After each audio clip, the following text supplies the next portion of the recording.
Amici di Diretta Sport, siamo a Usini, benvenuti al Peppino Sau. Da qui la voce di Mauro Garau e le imprescindibili immagini di Andrea Farris si apprestano a raccontarvi Torres Padova e la 23esima giornata del campionato di Serie B di calcio femminile girone B con 21 punti, 7 punti per l'Oristano, chiude a quota 0 il Caprera, mentre è arrivato in questo momento il primo fischio di Silvio Torreggiani che col mancino congia la spizzata di Farris, è buona, Ladu si alza ancora, la bandierina di Secchi, cross in mezzo, palla che rimane, il colpo di testa di Farris, palla sulla traversa, Orlando poi si ritrova quasi casualmente, cross sul secondo palo, si fa vedere Congia, non la tocca, poi c'è Cate con il destro, traversa, secondo legno della Torres, stavolta a colpirlo Maddalena Cate. Riceve Carli, recupera la palla la Torres con Domi, si butta dentro Ladu, cerca l'imbucata proprio per il numero 11, Ladu, la porta è vuota, Ladu, le gambe di Orlando, ha segnato la Torres, ha segnato Maria, grazie a Ladu, 75 minuti sul cronometro al Peppino Sau di Usini, si sblocca Torres Padova, protegge la sfera dal bianco, la fa sfilare, poi fermato a beccarsi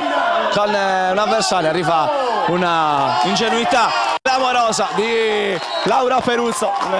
calcione disinteressato a Maria Grazia Ladu, batte Soggia, scucchiaia questo pallone, c'è Ladu che va a spizzare, la porta è vuota, riesce a salvarsi il Padova, ma arriva il calcio di rigore per la Torres perché a giudizio del signor Silvio Torreggiani il salvataggio sulla linea è arrivato con un braccio.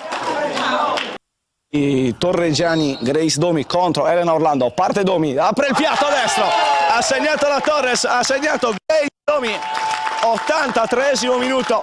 Torres 2, Padova 0 al Peppino Sau di Usini, il gol su calcio di rigore di Grace Domi. Ha macchiato una grande prestazione, intanto qua Ladu è velocissima, entra all'interno dell'area di rigore del Padova, Ladu va a un tunnel, Ladu destro, e spinge Orlando, Torres ha segnato Maria, grazie a Ladu, 86esimo minuto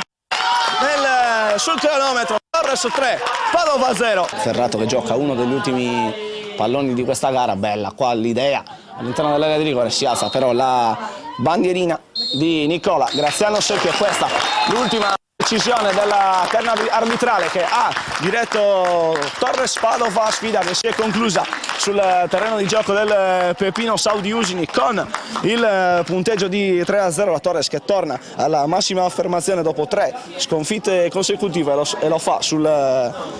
campo porta fortuna del Peppino Sau di Usini.